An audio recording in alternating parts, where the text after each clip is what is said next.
Buenas tardes a los amigos del canal. Hemos desarrollado varios videos sobre el tema de fisuración en estructuras de hormigón armado y pretensado porque creemos que es un tema realmente importante, mucho más aún con los nuevos códigos y reglamentos vigentes que generan situaciones más críticas para frente a este tipo de situación que se corresponde con estados límites de servicio.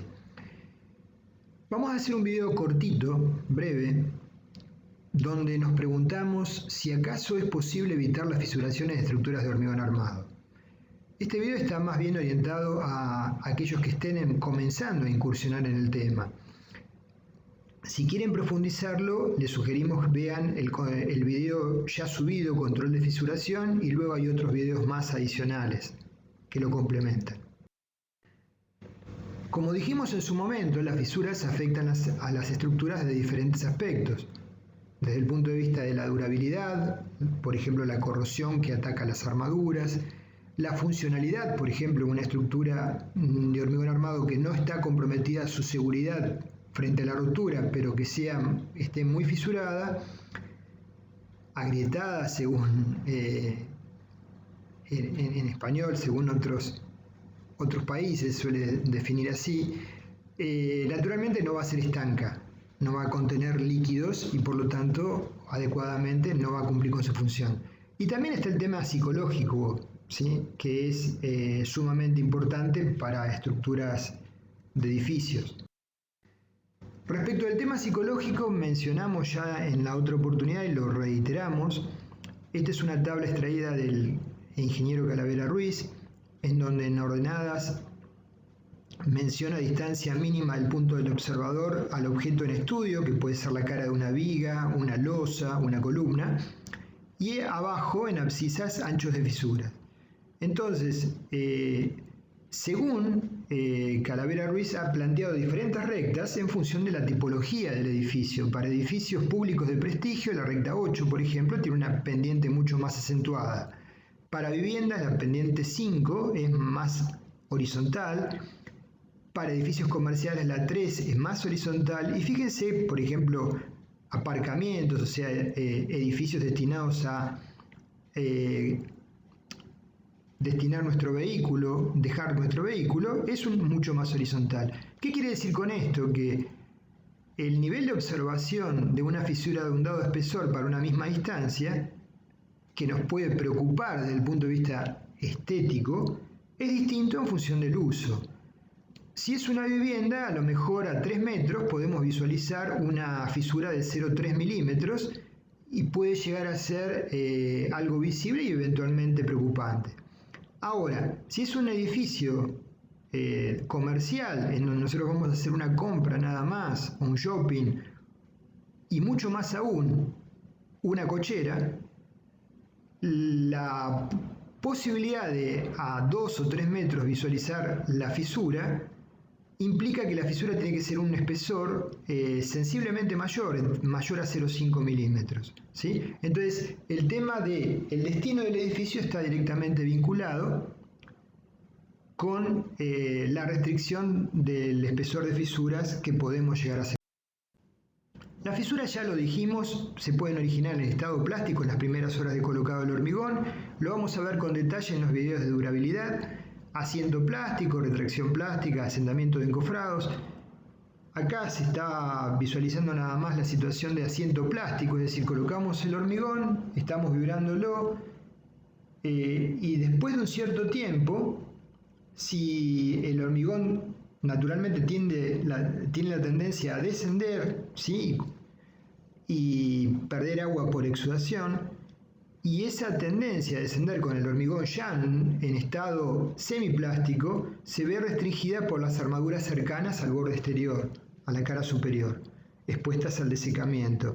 Entonces se pueden producir durante las primeras horas fisuras que son características porque siguen las líneas de armadura de puntos de restricción.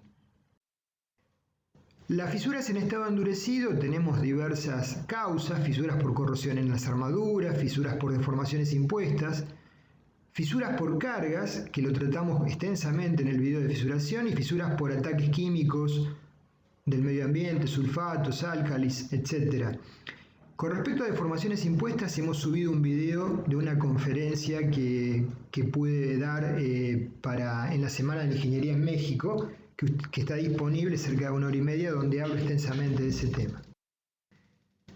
Acá hay fotos, fisuras originadas por corrosión, procesos avanzados de corrosión, por retracción plástica, que es muy característico. Ustedes van a observar que primero se presentan en las primeras horas, luego son de poca profundidad y segundo se cruzan en forma aleatoria, indicando que no hay una dirección de tracción dominante, ¿sí? Es en climas secos, con vientos que aumentan el fenómeno de exudación, y con la capacidad del hormigón de tomar tracciones muy restringida, se producen estos cuadros de fisuras aleatorios. A la derecha observamos lo que mencionamos recién, en asentamiento plástico a pocas horas después de hormigonado, por falta de vibrado o deficiencia de vibrado.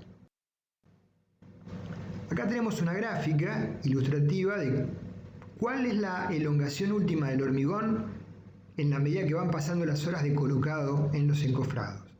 Y se observa que durante las primeras 4 horas hay un incremento en la capacidad de deformarse el hormigón a tracción con respecto a lo que va a tener luego del primer día en adelante y en la vida útil. Siempre son valores muy pequeños, ¿sí? Pero es ligeramente más dúctil, entre comillas, en las primeras horas. Luego se acentúa fuertemente entre las 4 y las 10 horas, o entre las 4 horas, mejor dicho, y el día, se restringe severamente esa capacidad.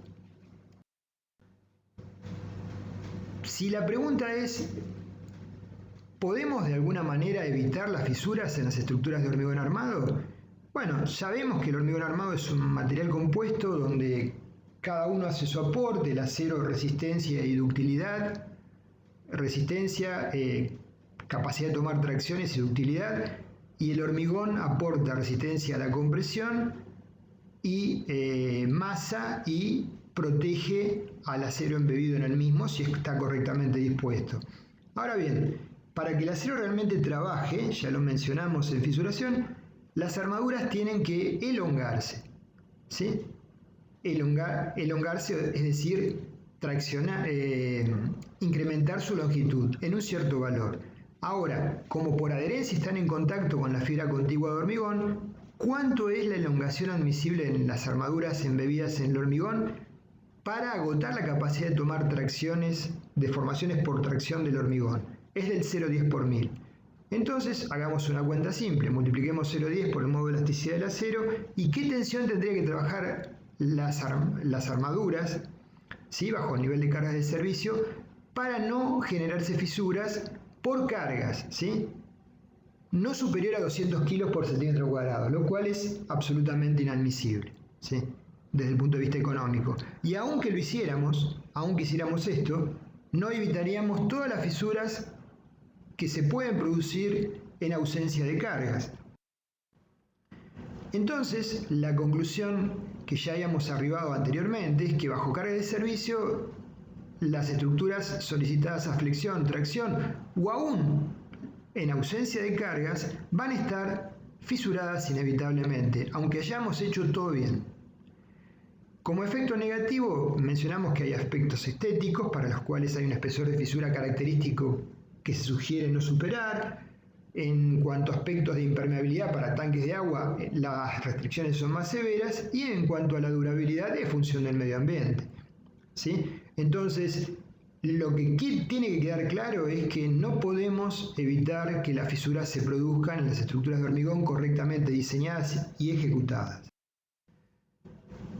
Respecto de qué espesores son los admisibles característicos de fisuras para medios agresivos, bueno, el Comité Europeo del Hormigón establece que no serían condicionantes en medios no altamente agresivos espesores mayores de 0,40 milímetros. Es un tema que está todavía en discusión.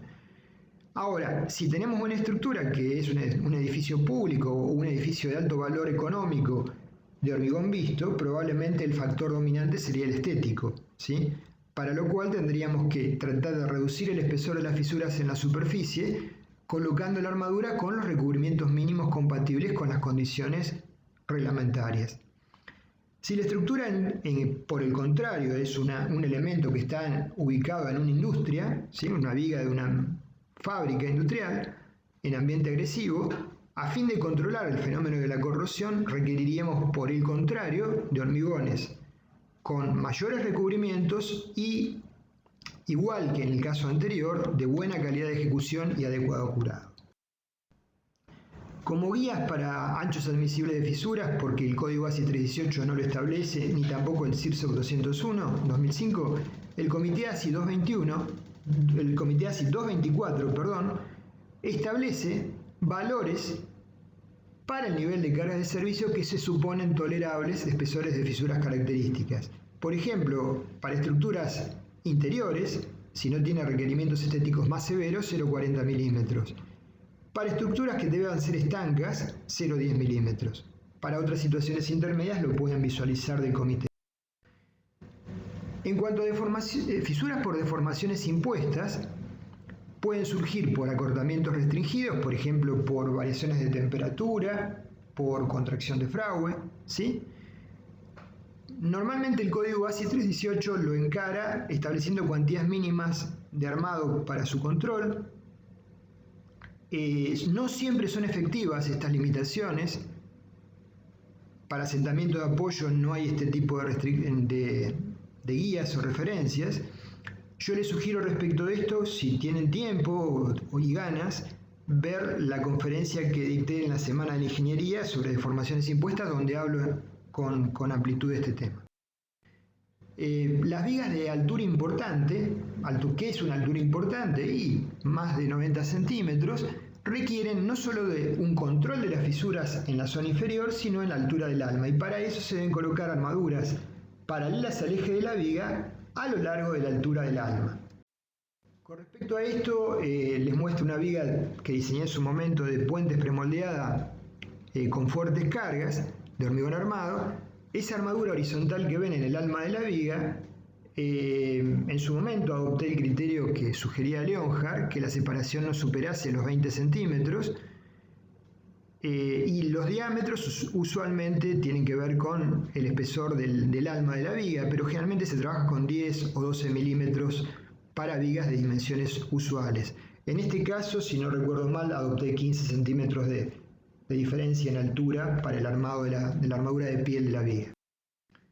Una foto donde se amplía el detalle de la viga que les mencioné. El cilindro de plástico que se deja es un inserto para luego colocar un elemento mandril de acero para tomar la viga premoldeada, ¿sí? Subirla sobre el camión, transportarla a la obra y montarla en emplazamiento definitivo sobre la pila del puente. A veces se presentan fisuras que nos generan dudas. Por ejemplo, una fisura de naturaleza vertical muy cercana al borde de apoyo, ¿sí? Donde el diagrama de momentos para una viga continua, el diagrama de momentos de una carga uniforme para una viga continua sería muy cercano al punto de inflexión, o sea, nulo, y los esfuerzos de corte tampoco son ya tan elevados. Aparte, una fisura vertical no está generada por un esfuerzo de corte. Entonces, un tipo de fisura de esas características que se genere pocas horas o un día después de haber hormigonado, muy probablemente se pueda deber, eso lo tendrán que confirmar en obra, a un desplazamiento de encofrados, asentamiento de los encofrados con el hormigón en estado fresco todavía. Hay una mención que hago, una experiencia práctica en obra que tuvimos con un ensayo, que pueden ver el video que está subido al canal. Como posibles clasificaciones de las fisuras sobre estructuras, según la profundidad pueden ser pasantes o profundas o bien superficiales. Las superficiales son, por ejemplo, las que mencionamos, pocas horas de hormigonado, una losa que se cruzan en forma aleatoria, o las debidas al asentamiento plástico. Según el movimiento, pueden ser activas, se monitorean, o inactivas, ¿sí? Es decir, se produjeron, por ejemplo, por un descenso de encofrados, con el hormigón en estado ya no plástico, pero luego ya ese fenómeno finalizó y no tienen actividad. Ahora, si las fisuras son superficiales e inactivas, podemos entonces trabajar sobre las mismas sellándolas adecuadamente. La pregunta es, ¿son inactivas? Antes de hacer cualquier actividad sobre esas fisuras tenemos que determinar qué las causó, ¿sí? ¿Qué fenómeno las causó para luego tomar la decisión de qué medida adoptamos para resolverlo? Si no, vamos a sellarlas y luego se van a volver a generar. Bueno, con esto finalizamos este video tan cortito, complementario de los que ya hemos subido al canal. Gracias por su acompañamiento y nos veremos en el próximo.